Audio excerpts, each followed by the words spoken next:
मनुष्य जीता है मन के स्तर पर,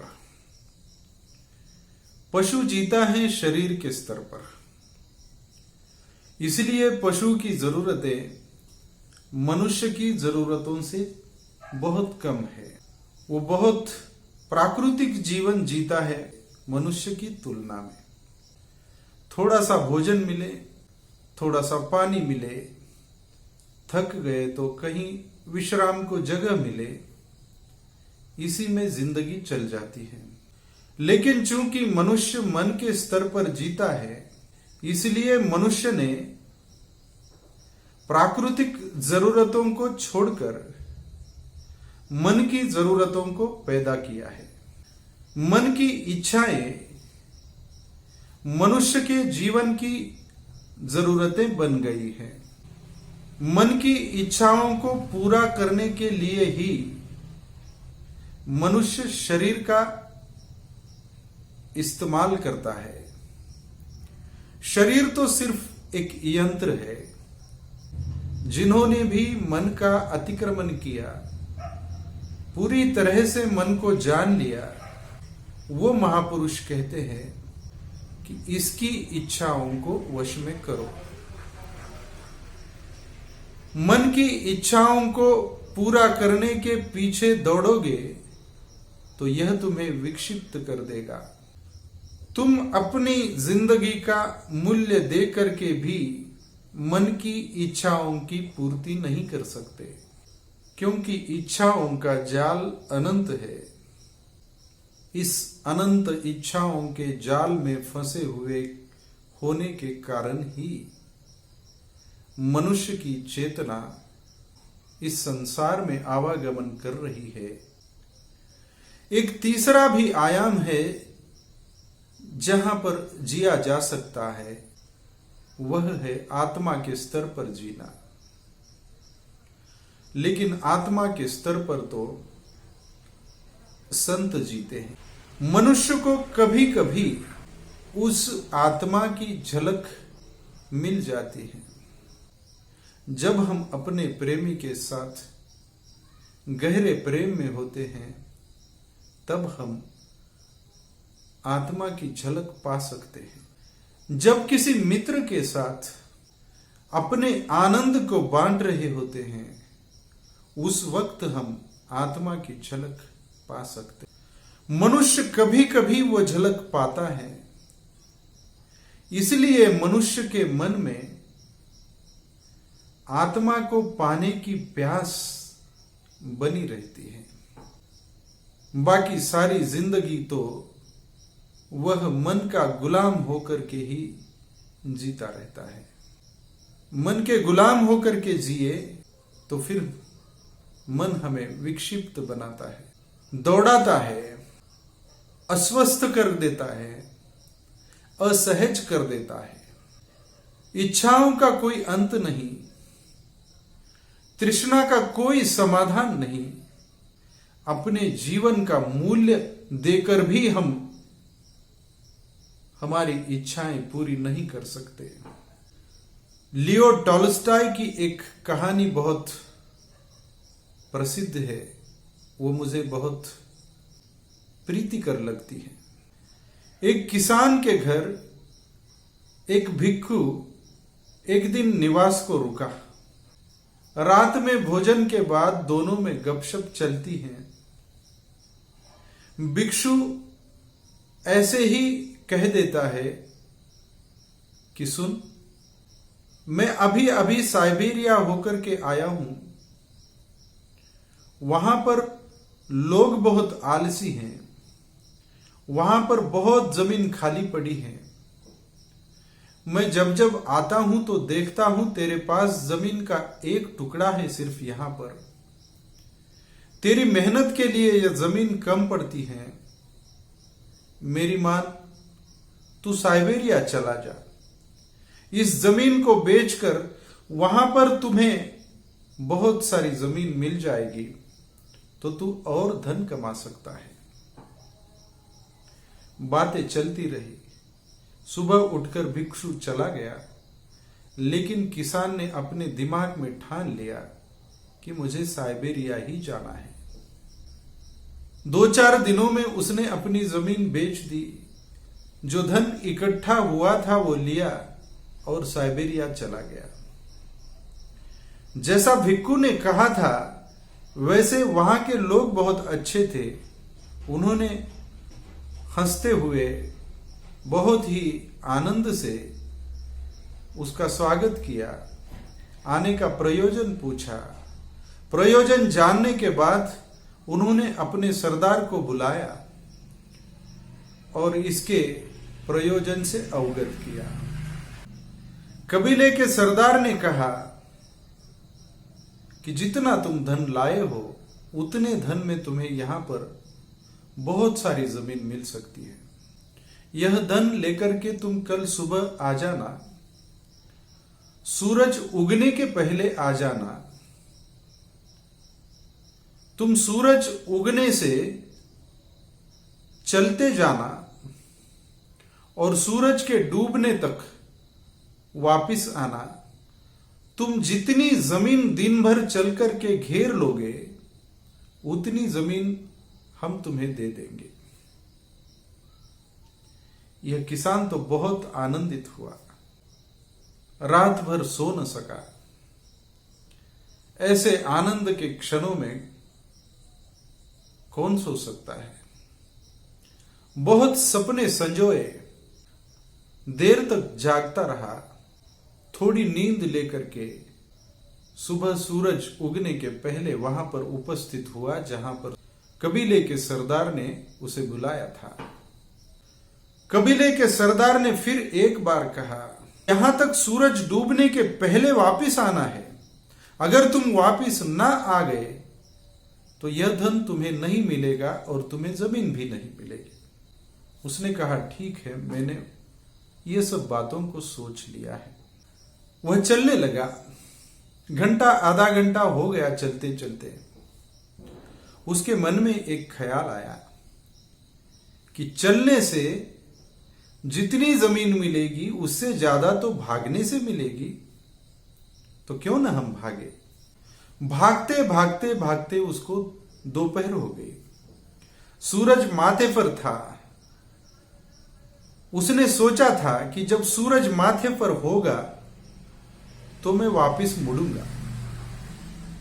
लेकिन उसने आगे देखा तो बहुत उपजाऊ जमीन दिख रही थी। उसके मन में लालच आ गया। ऐसी उपजाऊ जमीन देखकर सबके मन में लालच आते ही रहते हैं। उसने मन को समझाया कि थोड़ी जमीन और घेर लेंगे, क्या होगा, एक ही दिन की तो बात है। थोड़ा ज्यादा श्रम करना पड़ेगा, आते वक्त थोड़ी ऊर्जा ज्यादा लगानी होगी। और फिर वह भागने लगा। भागते भागते जब दिन ढल गया तो उसको याद आ गया कि हमें शर्त पूरी करनी है, सूरज डूबने के पहले वहां पर पहुंचना है। तो वह एकदम से चौंका और मुड़ गया। लेकिन मुड़ते ही उसके मन ने यह ख्याल पकड़ लिया कि अब कैसे पहुंचूंगा। इतनी देर यहां तक भागते भागते आया हूं, अब इतनी दूरी में कैसे पार कर सकूंगा, इस चिंता को लेकर के भागने लगा। तो उसके दिमाग पर बोझ पड़ गया। लेकिन वो समझाता है अपने आप को कि नहीं, मुझे शर्त पूरी करनी है।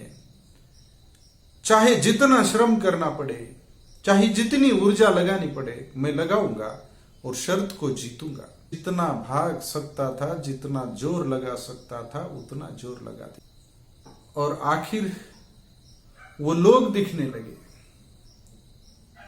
लोगों ने भी देखा कि यह किसान आ रहा है तो वो चिल्लाने लगे, आओ आओ, इतनी जमीन तुम्हारी हो गई है, हमें बहुत खुशी हो रही है, आओ। वो ढोल पीटने लगे। उतने में ये सोचता है कि कैसे पागल लोग हैं। इनकी जगह अगर मैं होता तो मैं सोचता कि मैं यहीं पर मरूं और जोर लगाता है। लेकिन शरीर की मर्यादा है, उसको हम ज्यादा कुछ नहीं कर सकते हैं। कुछ दूरी पर वो जगह थी, सूरज भी डूबने को था और इधर इसका शरीर गिर पड़ा। इसको शरीर की तरफ देखने को समय कहाँ था, शर्त को जीतना था, अब भाग भी नहीं सकता था। तो उसने रेंगना शुरू किया, घुटनों के बल और हाथों के बल रेंगने लगा। हाथ पैर घुटने लहूलुहान हो गए, लेकिन उसको क्या पड़ी थी शरीर की, उसको तो सिर्फ वहां पर पहुंचना था। जी जान लगा ली, आखिर वो पहुंच गया। इधर सूरज डूबा और उधर वो पहुंच गया, लेकिन जैसे ही इधर सूरज डूबा, इसकी जिंदगी का सूरज भी डूब गया, ये मर गया। लोगों ने हिला डुला कर देखा और आपस में कहने लगे, कैसे कैसे पागल चले आते हैं, इतनी सीधी सी शर्त भी जीत नहीं पाते, मोह में पड़ जाते हैं। आज तक जो भी आया वो ऐसे ही मरा है, हम भी ऐसे ही मरते हैं। वो जो कबीले का सरदार था, उसके पास तो थोड़ी बहुत जमीन होगी, लेकिन हमारा जो सरदार है, जिसने हमें इस पृथ्वी पर भेजा है, वो सरदार तो उस सरदार की तुलना में कितना बड़ा है। इसके जमीन को हमारे जैसे अरबों खरबों लोग जन्मों जन्मों तक भी भागते रहे तो भी उसका घेरा नहीं बना सकते। लेकिन मनुष्य का मन है कि परमात्मा के जमीन को पूरा का पूरा घेर लेना चाहता है। जबकि मौका मिला है जीवन में कि तुम दोपहर तक चलो, फिर वापस मुड़ जाना, समय पर पहुंचोगे तो जमीन तुम्हारी हो गई, तुम सुख से जियोगे, चैन से जियोगे। लेकिन दोपहर में मुड़ने का ख्याल तुम्हें आता ही नहीं। तुम सोचते हो और जमीन घेर लेंगे और एक आधा काम कर लेंगे, और ऐसे में अपने शरीर की तरफ, अपने जरूरतों की तरफ ध्यान करना तुम छोड़ देते हो, और शरीर तुम्हारे खिलाफ कब हो जाता है यह तुम्हें पता भी नहीं चलता। मन की इच्छाओं को पूरा करते करते हम जैसे पागल की स्थिति में पहुंच जाते हैं, शरीर का भी नुकसान कर लेते हैं और जीवन का भी मूल्य लगा देते हैं। इसीलिए महापुरुषों ने कहा कि इसको वश में करो भाई।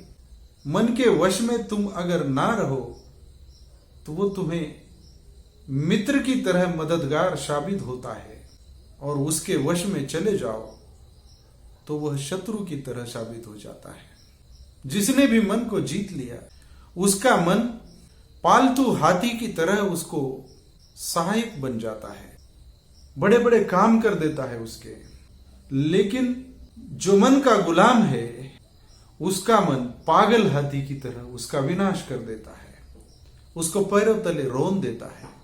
तो हमारी इच्छाएं और हमारी जरूरतें, इसमें हमने जीवन में फर्क करना सीख लेना चाहिए। जरूरतें बहुत छोटी छोटी है, प्रकृति में जीना बहुत सरल है, सहज है, लेकिन इच्छाओं में जीना करीब करीब मृत्यु के साथ जीना है। आज समस्त दुनिया पर यूरोपियन विचारों का प्रभाव है। यूरोपियन संस्कृतियां जीवन की सफलता को भौतिक संसाधनों में ढूंढती हैं। वो कहते हैं आदमी जितना धनवान है उतना ज्यादा सफल है, आदमी जितना ज्यादा शक्तिशाली है उतना ज्यादा सफल है। जीवन की सफलता भौतिक चीजों को मिलाने में है, ऐसा उनका कहना है। लेकिन भारत की बात उल्टी थी, उल्टी है। भारत में कभी ऐसा भी जमाना था जब राजा महाराजा तक रास्ते में अगर फकीर दिख जाए, उसके पैर छूने के लिए अपने रथ से उतरता था। त्याग के लिए, धर्म के लिए, अच्छे जीवन के लिए भारत के मन में इतना सम्मान था, तो भारत ने भौतिक चीजों को कभी साध्य के रूप में नहीं देखा, हाँ साधन के रूप में जरूर देखा है। तो जीवन यापन करने के लिए जितना चाहिए उतना मिलाने के लिए भारत की किसी भी विचारधारा में कोई भी मतभेद नहीं है, विरोध नहीं है। लेकिन ये जन्म तो छोड़ो, अगले 7 जन्म तक, अगले 50 पीढ़ियों तक ये मेरा धन चलता रहेगा। इसलिए मैं आज मेरी पूरी जिंदगी उसी में लगा रहा हूं। ये सिर्फ मूर्खता है, ये सिर्फ पागलपन है, ये भारत की विचारधाराएं कहती हैं और वो सही है। क्योंकि जो जीवन का उद्देश्य है वह उद्देश्य धन के लिए मरना नहीं है, सत्ता के लिए, शक्ति के लिए अपना जीवन दांव पर लगाना नहीं है। अपने जीवन का उद्देश्य अपनी चेतना को उत्क्रांत करना है। जो हमारी चेतना है भीतर, वो चेतना उत्क्रांत होते होते मनुष्य जीवन तक आई है। हम कभी वनस्पति के रूप में भी रहे हैं, हम कभी क्रूर पशुओं के रूप में भी रहे हैं, कभी हम आदिमानव के रूप में भी रहे हैं। इससे होते होते हम मनुष्यता तक आ गए हैं और इससे ऊपर भी जाया जा सकता है, इससे भी अच्छा जीवन जिया जा सकता है। इसका विश्वास भारत की विचारधाराओं में है और भारत के महापुरुषों ने उन अवस्थाओं को पा लिया था जिसको वो मोक्ष कहते हैं। तो चेतना का मोक्ष हमारे जीवन का उद्देश्य होना चाहिए।